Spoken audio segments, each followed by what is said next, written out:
واتل عليهم نبأ ابني آدم بالحق إذ قربا قربانا فتقبل من أحدهما ولم يتقبل من الآخر قال لأقتلنك قال إنما يتقبل الله من المتقين واتل عليهم আল্লাহ তাআলা তার রাসূলকে সম্বোধন করে বলেছেন যে হে রাসূল আপনি তেলাওয়াত করেন ওয়াতলু তেলাওয়াত করেন পাঠ করে শোনান বয়ান করেন আলাইহিম তাদের উপর তাফসীর করেছেন তাদের উপর মানে আহলে কিতাবদের কিংবা আপনার উম্মত যারা রয়েছে হে মুহাম্মদ সাল্লাল্লাহু আলাইহি ওয়াসাল্লাম আপনি আপনার উম্মতকে পাঠ করে শোনান কি নাবা আবলাই আদম আদমের দুই সন্তানের ব্যাপারে আপনি তাদেরকে আদমের দুই সন্তানের খবর আপনি তাদেরকে পাঠ করে শোনান। আদমের দুই সন্তান তো আদমের দুই সন্তান নয় পুরো পৃথিবীতে আপনার কার সন্তান আদমের সন্তান একটা সিলেছে পুরো পৃথিবীর যত মানব আছে এরা সবাই কার সন্তান আদমের সন্তান তাদেরকে শুনুন অথবা এখানে ডাইরেক্ট পৃথিবীতে সর্বপ্রথম যে সন্তান দুনিয়াতে আছে বাবা আদম আর মা হাওয়ার মাধ্যমে তাদের দুইটা সন্তানের কিছু ইতিহাস রয়েছে তাদের ঘটনাগুলোকে পরবর্তী মানুষ যারা আপনার উন্নত আছে তাদেরকে শুনান।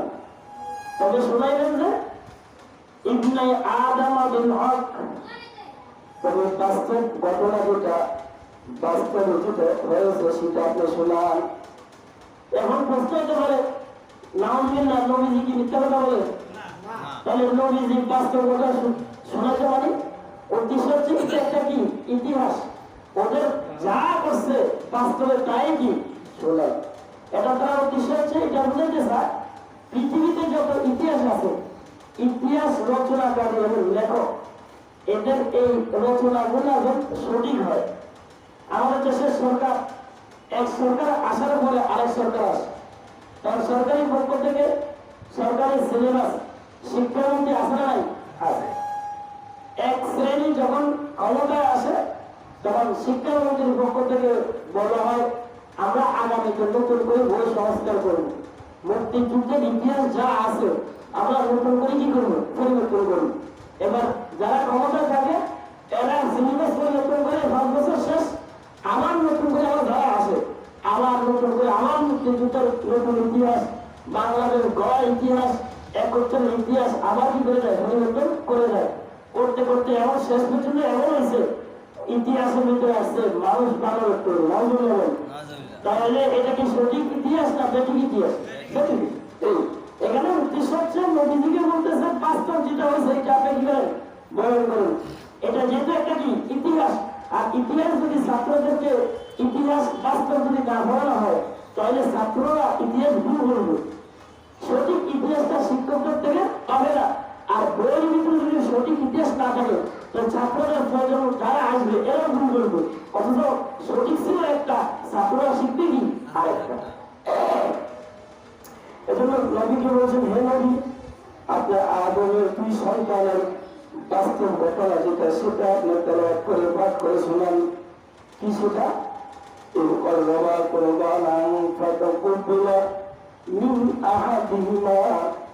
যখন তার দুই সন্তান কোরবান করার জন্য গেল যখন তারা নৈকটবর্তী অর্জন করতে চাইল কিসের মাধ্যমে কোরবানের মাধ্যমে কোরবান এটা আরবি শব্দ অর্থ হচ্ছে নিকটতম হওয়া নৈকট্য অর্জন করা। কোরবানের শাব্দিক অর্থ হচ্ছে যে পশু জবাইয়ের মাধ্যমে কারো কোনো কিছু আল্লাহ তাআলার কাছে নৈকট্য অর্জন করতে পশু জবাইয়ের মাধ্যমে নৈকট্য হওয়া। আর আবিধানিক অর্থ হচ্ছে ওই জন্তুকে বলা হয় কোরবান যেই জন্তুর মাধ্যমে নির্দিষ্ট মাসে নির্দিষ্ট দিনে নির্দিষ্ট সময়ে আল্লাহ তাআলা সন্তুষ্টির জন্য আল্লাহ তাআলার নৈকট্য অর্জন করার জন্য পশু জবাই করা। কিন্তু ভাইরা পশু জবাইয়ের মাধ্যমে আল্লাহ তাআলার নৈকট্য অর্জন করা। আর এটা হচ্ছে দেহভক্ত। আরেকটা হচ্ছে যেই কোন ইবাদতের মাধ্যমে আল্লাহ তাআলার নৈকট্য অর্জন করা যায় সেটাকেই বলা হয় কোরবান। সেটা নামাজ দ্বারা হোক, সেটা মান্যত দ্বারা হোক, সেটা যে কোনো কি ইবাদতের মাধ্যমে হোক, শ্রমের মাধ্যমে হোক, আমরা বলি না আমি এর জন্য নিজের জীবন কি করে দিলাম, কোরবান করে দিলাম, আমি এটার জন্য জীবন দিয়ে দিলাম, কোরবান করে দিলাম, আমি এর মন পাওয়ার জন্য, এর ভালোবাসা পাওয়ার জন্য, সেটা দেখো করতে। তবে আল্লাহ তাআলাকে পাওয়ার জন্য যে কোনো মাধ্যমে যদি সে শ্রম দেয়, দান দেয়, সেটা হবে কি কোরবান।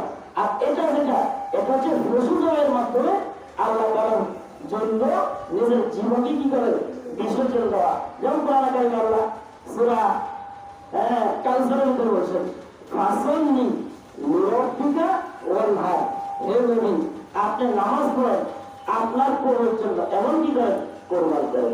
ওয়ানহার মানে নহর করেন। পশু জবাইকে কি বলা হয়, নহর বলা হয়। এখন ঘটনা কি, তারা দুই ভাই করতে আসবে। ইতিহাসের সূচনা লগ্নে তফসিরের ভিতরে দেখা যায় পৃথিবীর শুরু লগ্নে বাবা আদম আর মা হাওয়াকে আল্লাহ পৃথিবীর বুকে পাঠানোর পর তাদের সন্তান হন। তাদের প্রথম সন্তান হন যার নাম কাবিল। আর দুইটা সন্তান করে যমজ সন্তান হতো, একটা হতো ছেলে আর একটা হতো কি মেয়ে। তো ছেলের নাম কাবিল, তো ছেলে কি দাঁড়িয়ে পাওয়া যায়। আর ওই যমজ সন্তান মেয়ে, সেটার নাম ছিল একলিবা, মেয়ে আর ছেলে। পরবর্তীতে আবার যখন সন্তান হয় তো দুইটা সন্তান করে হইতো। পরে সন্তানের নাম হচ্ছে, ছেলের নাম হচ্ছে হাবিল আর মেয়ের নাম হচ্ছে লুবাবা। তো ছেলে কি দেওয়া হচ্ছে, বাবা আদম আর মা হাওয়া যত বছর বসবাস করছেন দুনিয়াতে ছিলেন, মৃত্যুর সময় 40,000 মানুষ ছিল। কত হাজার? 40,000। পুরা পৃথিবীতে মানুষ ছিল কত? 40,000। তো প্রথমত এখন 40,000 হয়েছে কিভাবে? তো একসাথে যদি ছেলে আর মেয়ে হয় তাহলে আমাদের এই সমাজ আর মুসলিম সমাজ অনুযায়ী তাহলে তোমাদের সহজের ভাই বোন আর ভাই বোন একসাথে বিয়ে শাদী করা কি নিষেধ। উপস্থিত জনসংখ্যা বাড়ানোর জন্য আল্লাহ তাআলা আদমের ধর্মের ভিতরে রীতি চালু করলেন যে তোমার সন্তানের ভিতরে একসাথে যে ছেলে মেয়ে হবে এরা সহজের ভাই বোন হবে, ঠিক। পরবর্তী যে আবার এক সিজনের ছেলে আর মেয়ে যেটা হবে এরা সহজের বোন হবে, ঠিক। কিন্তু আগের দেশের যে সন্তান সেই ছেলে আর পরবর্তী যে ছেলে মেয়ে হবে এখানের মেয়ে, পরবর্তী যে ছেলে আগের কি মেয়ে, এরা বিবাহ বন্ধনে কি হতে পারবে, আবদ্ধ হতে পারবে। এরা একে অপরের ভাই বোন না, বলছে একসাথে যারা হবে এরা কি ভাই বোন। তো আগের যে সন্তান হয়েছে সেখান থেকে ছেলে, পরবর্তী যে মেয়ে হয়েছে এই মেয়ে একসাথে বিবাহ বন্ধন হতে পারবে। এটা নির্দেশ দিয়েছে আদম আলাইহিস সালাম। দিতে পারবে মানে এটাই হবে। তবে এই হুকুম যখন দেখলো যে কাবিলের সাথে যে বোন হয়েছে এই বোনটা সুন্দর, খুবই সুন্দর, আর পরবর্তীতে তার ভাই আর বোন একসাথে যেটা হয়েছে এদের ভিতরে হাবিলের সাথে যে মেয়েটা হয়েছে, বোনটা হয়েছে, এটা একটু কুশ্রী কালো। তো বিধান যেটা, কোরআনের বিধান যেটা, আল্লাহর ফয়সালা যেটা, এটা তো কি করতে হবে, মানতে হবে, কালো হোক আর কি হোক, সুন্দর হোক। কিন্তু কাবিল বলতেছে না, আমি এই হুকুম মানি না, আমি আমার সাথে যে বোন হয়েছে আমি তাকেই বিয়ে করবো, আমার পরবর্তীতে আমার যে ওই ভাই আর বোন যারা হয়েছে ওই বোনকে আমি বিয়ে করবো না। তখন আদম আলাইহিস সালামের এই বিধান ছেলের না হওয়ার কারণে তৎকালীনও এই কোরবান ছিল। ওই সময়ের নিয়ম ছিল যে যারা কোরবান দিবে তাদের কোরবানের জন্তু তারা পাহাড়ের উপর রেখে আসতো। যেমন কাবিল, তো সেই যেটা আছে সে পশু পাখি পালতো, ও ভেড়া কুরমা ইত্যাদি পালতো। তো তার বাবা বলছে তোমরা দুজনে কোরবান দাও, যার কোরবানিটা কবুল হবে সে ওই সুন্দরী আকলিমাকে কি করতে পারবে, বিয়ে করতে পারবে। তখন বাবার নির্দেশ অনুযায়ী কাবিল সে দুম্বা হাবিল সে সে পশু পাখি চড়াইতো, হাবিল একটা দুম্বা নিয়ে আসছে, আর কাবিল সে কৃষি কাজ করতো, ভুট্টা গম ইত্যাদি, সে তার ফলাদি ওখানে রেখে আসছে। তো ওই সময় নিয়ম ছিল পাহাড় থেকে আগুন এসে যার কোরবানি যেটা যন্ত্র বা যেটা দিয়ে এটা যদি কবুল হইতো আল্লাহ করবে, তার প্রমাণ হয়তো আগুনে এসে কি জ্বালাই দিত। যেমন মিশরের একজন বড় আলেম এটা লিখছেন যে নূহ আলাইহিস সালামের কোরবানির সময় তার যুগে ছিল, ইনি একটা ঘর তৈরি করছেন শুধু কোরবান লাগানো, এখানে বছরে একবার কি হতো কোরবান হতো, ওখানে যে যে জিনিসটা রাখতো এটা জ্বালানোর জন্য আসমান থেকে আগুন আসি গিয়ে জ্বালাই দিত। আদম আলাইহিস সালামের নির্দেশ অনুযায়ী দুই ছেলে হাবিল ওর রেখে আসছেন, দুম্বা রেখে আসছেন, আর কাবিল তার আপনার গম ভুট্টা ইত্যাদি রেখে আসলে আল্লাহ তাআলার পক্ষ থেকে ওই হাবিলের দুম্বাটাও আল্লাহ কবুল করছেন, সেটাই কবুল হয়েছে, কিন্তু কাবিলটা কি হয় না কবুল হয় না। এই ক্ষিপ্ত হয়ে পরবর্তীটা তফসিলের মধ্যে আসছে। এখন সে হাবিলে যখন কাবিলে যখন সহ্য করতে পারে নাই, তখন আল্লাহ কবুল করছেন ওই হাবিলেরটা। যেমন যখন তারা দুই ভাই কোরবানের জন্য অগ্রসর হইল, এক হইল, তাতে তাদের দুই ভাইয়ের মধ্যে থেকে একজনের তা কবুল হইল, কারণ অন্য ভাইয়ের তা কবুল হয় নাই। অর্থাৎ কামেল যে তারটা কি হয় নাই কবুল হয় নাই। এখন সে রাগের মাথায় বলতেছে ভাইকে হাত কাবিল হাবিলকে বলতেছে, এ হাবিল আমি অবশ্যই তোমাকে হত্যা করব। এখন রাগের বশবর্তী হয়ে তার ভাইকে সে কি করবে হত্যা করবে। না, সে বলল লাভ তুলেন না, অবশ্যই আমি তোমাকে হত্যা করবো। কেন কাবিল দেখেন হাবিল দেখেন ধৈর্যশীল, ভাইয়ের সাথে তক্কর করে নাই, ভাইয়ের সাথে বেয়াদবি করে নাই, কারণ সে তো কোন কথা আছে হকের কথা আছে, আল্লাহ আর তার বাবার বিধানের অনুযায়ী কি সে আছে। সে বলতেছে কলা, সে বলবে ইন্নামা ইউতাকাব্বালুল্লাহু মিনাল মুত্তাকিন, নিশ্চয় আল্লাহ তাআলা মুত্তাকিদের কর্মফল খোদা বিরুদ্ধের কর্মফলকে কবুল করেন। যে মুত্তাকি, যে আল্লাহওয়ালা, যে খোদা বিরু, যে আল্লাহর হুকুমকে পালন করে আল্লাহ তারটাই কবুল করেন, আল্লাহর বিধান যে পালন করে না তারটা কবুল করেন না। এরপরে লাইন বাসাতা ইলাইয়া ইয়াদাকা লিতাকতুলানি মা আনা বিবাসিতি ইয়াদিয়া ইলাইকা লিয়াকতুলাক। হাবিল তার বাবার দৌড়াই তার প্রতিবাদে সে অন্য কিছু বলে নাই, বরং সে বলছে ভাই আমার লাইন বাসাতা, যদি তুমি ইলাইয়া ইয়াদাকা তোমার যে হাত আমাকে হত্যা করতে আসবে, এই হাতটা যদি তুমি প্রসারিত করো, লাইন বাসাতা যদি তুমি হাত প্রসারিত করো আমার তুমি তোমার হাতকে লিখে তুমি আমাকে হত্যা করবো, তো মা আল্লাহ বিবাসী দিয়া দিয়া ইলাইকা লিয়াকতুলাক, তবে আমি আমার হাতকে তুমি বড় হিসাবে তোমার দিকে আমি প্রসারিত করবো না। আমিও চেষ্টা করলে তোমাকে আমি হত্যা করতে পারি, তবে আমার এই হাত তোমার দিকে প্রসারিত করবো না। কেন? ইন্নী আখাফুল্লাহ রাব্বুল আলামিন। হাবিল বলতেছে কেননা নিশ্চয় আমি পৃথিবীর সৃষ্টিকর্তা পালনকর্তা রব্বুল আলামিনকে আমি ভয় পাই, আমি আল্লাহ তাআলাকে কি ভাই ভয় পাই। আমি যে তোমাকে হত্যা করবো এটা আমি করবো না, অথচ এটা আমার কি আছে করার ক্ষমতা আছে। তুমি আমার থেকে হাত বাড়াইতে পারো, প্রসারিত করতে পারো, কিন্তু আমি আমার এই হাতকে তুমি বললেন গায়ে হাত প্রসারিত করতে পারি না। এমনি উড়িদু কেন দেখেন যুক্তি কি এখানে আমাদের শিক্ষণীয় বিষয় আছে না? কারণ দুনিয়াটা ক্ষণস্থায়ী না চিরস্থায়ী? ক্ষণস্থায়ী। সেই যে আমরা কাহিনী বলতেছি নবীর যুগ চলে গেছে 1500 বছর, আর এটা পৃথিবী শুরু হতো, সে হাবিলও জানছে এটা ক্ষণস্থায়ী। আমি 100তে 100 সঠিক আছি, তারপর আমি কাকে বই ভাই? আল্লাহকে বলবো। আবার আমার পক্ষে ফয়সালা হয়েছে, আমার কোরবানি কি হয়েছে, কবুল হয়েছে, তারপরে বড় ভাই, তারপরে কি ভাই, বড় ভাই, বড় উপর আরে হাত প্রসারিত করবো না, কারণ বিচারের মালিক কে? এমনি উরিদু দেখেন, এমনি আমাদেরকে শিক্ষণীয় বিষয় শিখাইতেছে। এমনি উরিদু আন তাবুয়া বিইসমি ওয়া ইসমিকা ফাতাকুনা মিন আসহাবিন নার। আমি ইচ্ছা করি এই জন্য যে আন তাবুয়া বিইসমি ওয়া ইসমিক, আমার গুনাহ আর তোমার গুনাহ তুমি ওটাকে তোমার কাজে নাও। এই যে আমি যদি তোমাকে মারি, তাহলে আমি তো তোমাকে মেরে ফেললাম, তাহলে একটা গুনাহ আছে না নাই? আছে। তো আমি গুনাহ করবো না, বরঞ্চ তুমি যাকে মারবা একটা গুনাহ আছে না নাই? তাহলে তোমার গুনাহ আর আমার জীবনের আমি তো কিছু না কিছু কি করছি, গুনাহ করছি। প্রত্যেক বান্দা নবী ছাড়া গুনাহগার আছে না নাই? আছে।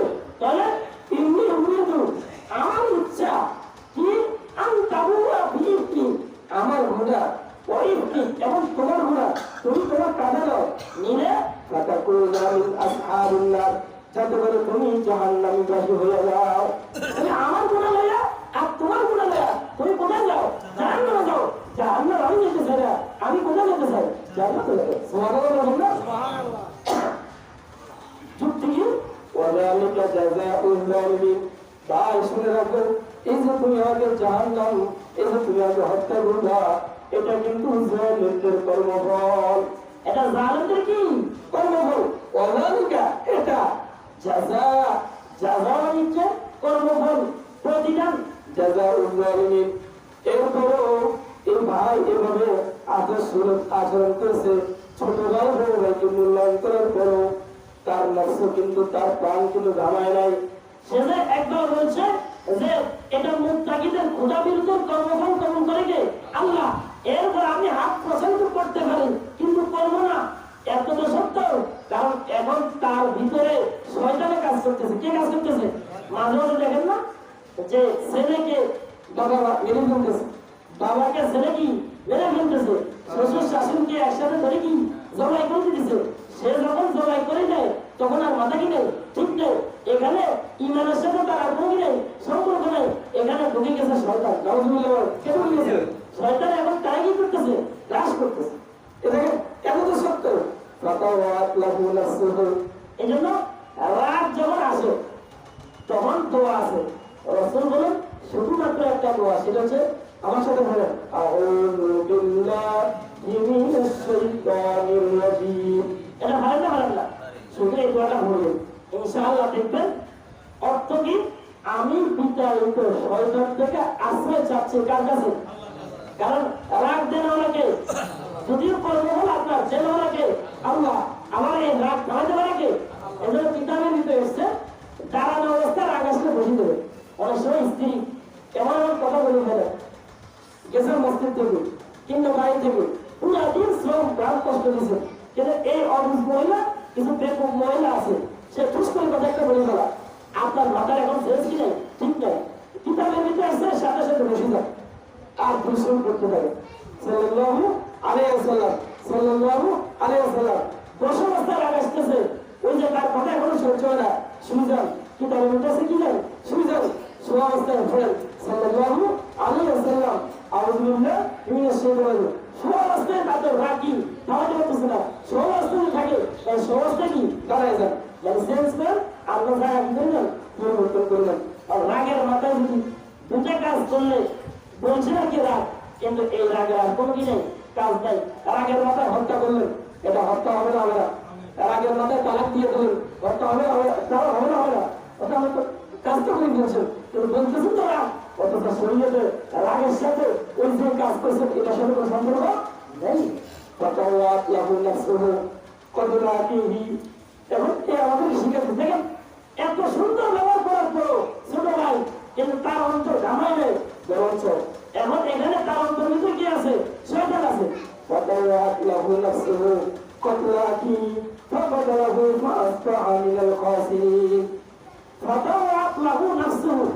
তার অন্তরটা উদ্বুদ্ধ করতেছে তাকে কতলা আঁকি তার ভাইকে কতল করার জন্য।